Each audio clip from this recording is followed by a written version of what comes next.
Boa noite, gente! Meu nome é Poliana Meireles, sou do Dona do Plantão e a gente veio aqui para mais uma live para discutir aqui casos que a gente muitas vezes se depara no nosso plantão, no nosso dia a dia, na nossa rotina. Então, viemos aqui trazer mais uma temática para a gente discutir aqui, certo? Então, muitas vezes na intercorrência, no urgência, no emergência, a gente tem aquele receio de nossa equipe não tá nos ouvindo ou não entender o que a gente está pedindo ou está tumultuado, né? Aquela intercorrência que vira um caos. Ninguém sabe o que faz, ninguém sabe para onde se corre para o acesso, se corre para a medicação, o que é que se vai atrás do médico, o que é que faz, certo? Então, para evitar esse tipo de situação, o que é que eu faço? Eu tenho que organizar e liderar a minha equipe de uma forma adequada, para que na minha emergência eu não tenha um caos, que na minha emergência seja uma emergência organizada e que seja prática e funcional. Então, já é uma situação de estresse. Se minha equipe não estiver harmônica, se minha equipe não estiver sendo conduzida de uma forma que seja efetiva, eu vou ter esse caos no meu plantão, eu vou ter esse caos na minha intercorrência, eu vou ter uma equipe que não vai saber o que fazer nesse momento. Então, eu como enfermeira, eu como líder, eu como dona do plantão, tenho que orientar sabiamente toda a minha equipe para que a emergência seja uma emergência com uma orquestra bem síncrona e bem harmônica, certo? Então, Poli, como assim, né? Vamos colocar de uma forma prática, trazer aqui para uma situação. Então, como é que seria essa urgência harmônica? Qual é a minha realidade? Eu vou trazer um caso que é bem da minha realidade. Vamos imaginar que um paciente dialítico, ele tem insuficiência renal crônica, dialisa, só que perdeu o acesso, certo? Ele perdeu o acesso dele, não tá conseguindo dialisar e faz 10 dias que ele perdeu esse acesso e não conseguiu colocar outro acesso venoso para fazer a diálise. Então, esse paciente vai lá na hemodinâmica, como ocorre algumas vezes. Eu e meus colegas já estamos meio que acostumados a receber pacientes desse perfil. Então, ele tá 10 dias sem dialisar, foi lá na hemodinâmica passar um catéter, passar um permicater, um catéter de curta permanência para dialisar. Só que ainda lá na minha RPA, né, na minha recuperação pós-anestésica, o paciente foi admitido, a gente estava lá colhendo historinha, tudo, a gente posicionou ele, tudo, só que a gente percebeu que ele começou a apresentar um comportamento estranho. Quando a gente viu, se deparou, o paciente ele parou. Então, vendo isso, constatando que o paciente parou lá na minha RPA, o que eu, enquanto dona do plantão, uma enfermeira que eu sei o que eu preciso fazer, eu vou fazer, né? Quais os passos que eu vou realizar à frente de uma PCR. O que é que eu vou realizar? Eu vou fazer com que essa intercorrência ela seja organizada, como eu disse, organizada e funcional. Caos, eu não preciso de caos na minha intercorrência, já é um momento de estresse, então eu tenho que organizar sabiamente minha equipe para que todo mundo saiba a sua função e faça focada, né? Faça aquela função focada e que todo mundo saiba o seu papel. Então, como é que eu faço isso? Eu vou direcionar toda a equipe, certo? Eu vou chegar para um técnico e o outro técnico, os técnicos que eu tenho, certo? E vou dizer para eles quais funções eles vão designar. Então, eu direcionando isso, e eu tenho que direcionar, tipo assim, Sara, certo? Eu tenho uma técnica que é Sara. Sara, você vai fazer isso, isso e isso. Josi, eu vou fazer isso, isso e isso. Carla, eu vou fazer isso, isso e isso. Eu tenho que dizer, eu não posso fazer assim, gente, alguém faça isso, alguém faça aquilo, alguém faça essa outra coisa. Não, essa linguagem não está correta. Porque quando eu digo para alguém fazer, ou pode 3, 4 pessoas fazerem a mesma coisa, ou pode ninguém fazer. Então, eu tenho que atribuir funções direcionadas para cada pessoa, certo? Então, eu vou chegar, como eu disse, vou chegar para minha técnica, Carla, você vai ficar na compressão. Bia, você vai ficar na ventilação e na via aérea. E assim eu vou distribuindo as funções. Então, mas voltando a casa. Seu Francisco, que foi fazer, né? Que perdeu o cateter, está em urgência de dialítica, que estava lá na minha RPA, ele parou. Então, o que é que eu faço? Eu observei que ele parou, eu identifiquei a PCR, eu peço para um dos meus técnicos e ser atribuído na compressão, outro técnico ser atribuído na ventilação e na via aérea, e um terceiro técnico ou uma terceira pessoa ir atrás, acionar a equipe médica para vir fazer o suporte avançado quando chegarem, né? E pegar o carrinho de urgência com o DEA e o cardiodesfibrilador, certo? Então, essas 3 funções são prioritárias.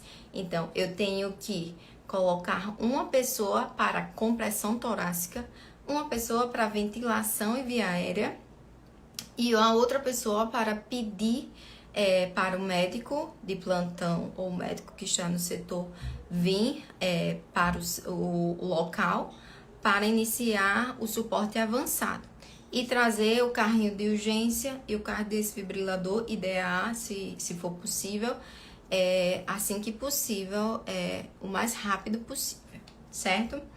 Então, mas assim, quais as outras funções da minha equipe?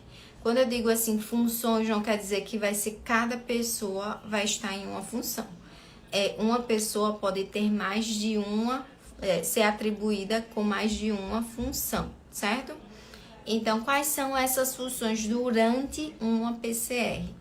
Eu tenho que ter, como eu disse, uma pessoa na compressão torácica, uma na ventilação e via aérea, que aí ela vai fazer a abertura de via aérea, vai colocar a máscara facial, vai fazer as insuflações, certo? Vai auxiliar se for realizada uma intubação, a via aérea avançada vai auxiliar na intubação, tudo isso, certo?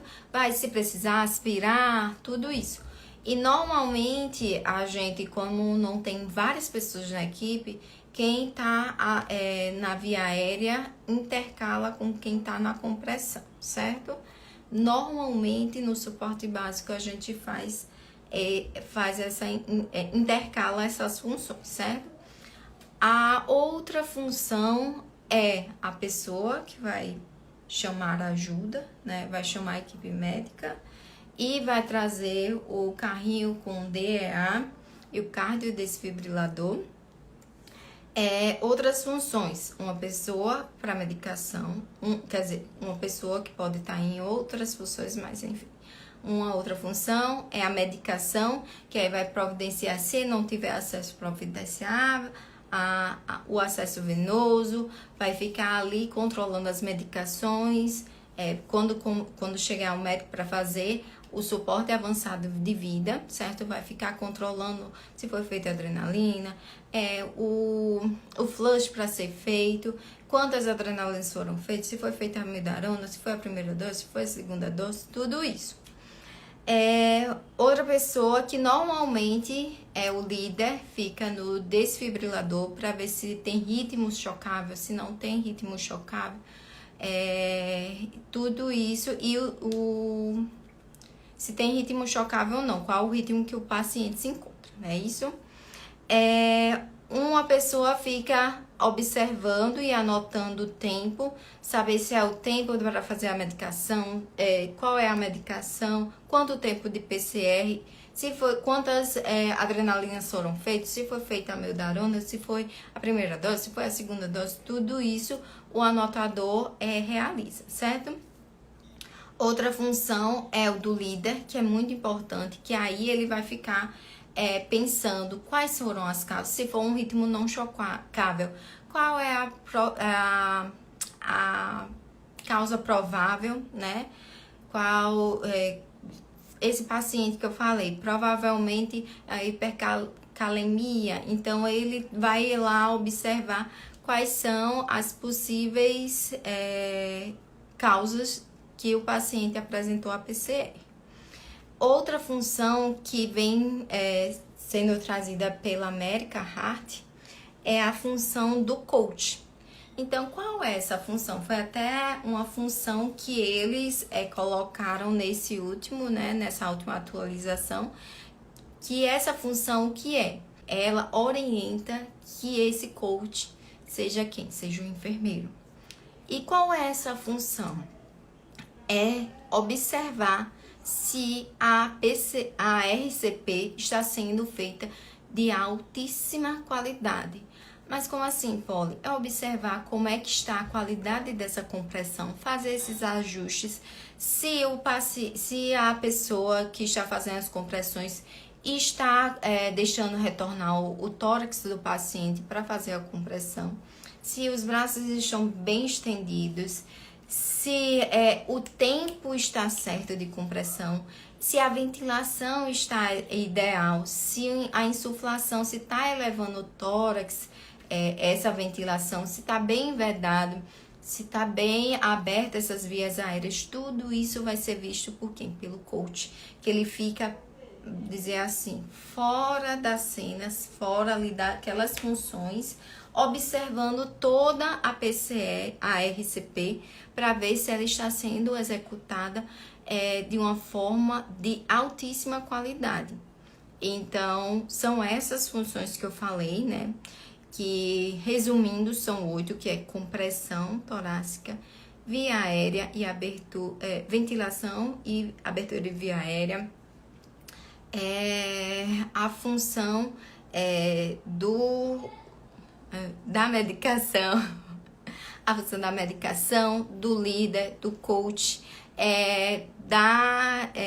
do tempo, da desfibrilação, e é isso. Então, são 8 funções que são descritas e, como eu disse, não é cada pessoa que fica com a função. As pessoas, elas podem ficar com mais de uma função para que você tenha direcionado o que cada uma vai fazer e que seja uma intercorrência realizada de uma forma harmônica e bem direcionada, para que não seja uma intercorrência realizada num caos, num ambiente descoordenado. Então, se o enfermeiro observar algo de forma incorreta, como agir? Você, como um bom líder e sabendo, tendo em você, sendo incutida uma linguagem assertiva, cordial, você vai lá e corrige o colega de uma forma bem tranquila. Olha, se for uma compressão, olha, estique mais, deixe retornar um pouquinho o tórax para fazer uma compressão efetiva. E assim você vai fazendo esses ajustes finos. O local, o momento de uma intercorrência, seja PCR, seja alguma outra, seja durante uma cirurgia que aconteceu algum sangramento, enfim. não é um momento para você fazer duras críticas na frente de toda a equipe. Então, você vai, de um jeito cordial, realizar as intervenções da forma mais tranquila, mais harmônica, mais amigável possível. Quais as medicações padronizadas e em quanto tempo? Olha, as medicações padronizadas numa PCR é adrenalina e amiodarona, né? Que você faz normalmente um ciclo faz adrenalina, o outro ciclo não realiza, no outro amiodarona, no outro não faz e assim vai indo, certo?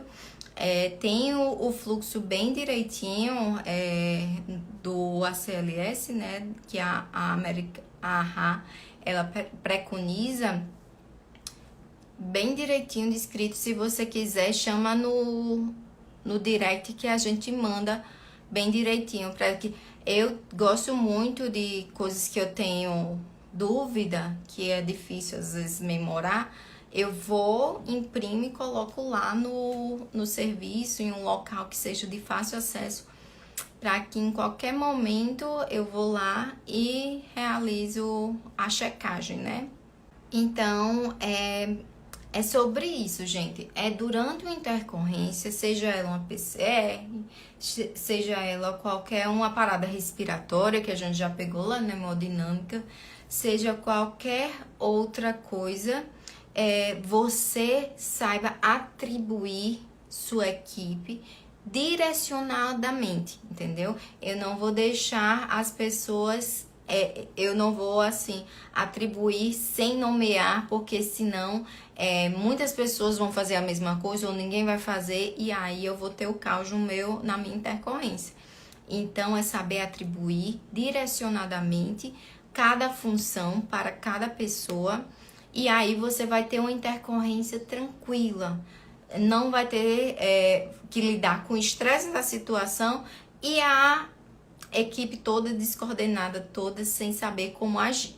Então, eu tenho que organizar minha equipe e liderar adequadamente para que tenha uma intercorrência tranquila e funcional, certo?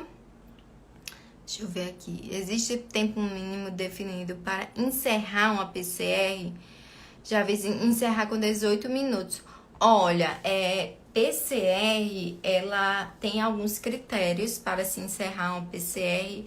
Pode ser exaustão da equipe, pode ser também sinais de óbito evidentes quando o paciente já tem... assim, quando a gente sabe, na verdade nem se inicia quando... isso é mais no APH, né? Quando tem, tipo, o paciente foi decapitado, ou então tem rigidez, então é sinais que não vai se iniciar a PCR. Mas para finalizar a PCR, eu não sei de tempo, nenhuma preconização, nenhuma padronização de tempo, não. Eu sei que tem alguns critérios de exaustão da equipe, midrias, coisas assim, mas tempo nunca vi em relação a isso, não. Depende de vários fatores, exatamente, prognóstico, tempo de diagnóstico, exaustão da equipe, pronto, isso eu sabia, mas não existe nenhuma padronização de tempo, exatamente. A gente lá no setor já teve uma PCR que a gente ficou quase 1 hora reanimando o paciente. A gente fazia a reanimação, tudo bem direitinho. A gente sabia que a PCR era devido ao quê? Uma trombose coronariana, né? Era um infarto agudo do miocárdio, com supra de ST, e ele tinha ido lá fazer a reperfusão, só que tinha muito tempo. Era um infarto bem considerável, um supra bem grande, bem importante, e ele chegou com muito tempo de dor. Então, ele já chegou com a bomba cardíaca bem debilitada já, certo? Então, ele já chegou com um quadro de de choque cardiogênico e a gente não tinha algumas intervenções como o BIA, né, o balão intraórtico. Então o paciente parou e a gente começou a reanimar e fazia adrenalina, amiodarona, fazia tudo e não conseguiu reverter, porque até conseguiu, desfibrilou tudo, só que aí ele parava de novo. O músculo cardíaco dele já estava tão sofrido, ele já estava numa situação já tão comprometida, que a gente não conseguiu reverter a PCR. E isso foi, assim, quase 1 hora de PCR, só que a gente viu que a bomba cardíaca dele que não estava mesmo conseguindo suprir, manter aquele músculo contraindo. Pri até falou aqui, e nós enfermeiros podemos influenciar nessa decisão. Exatamente. Principalmente quando o paciente é jovem, ou então quando o paciente até é idoso, mas é bem rígido, tudo. Então, tem que investir mesmo, sabe?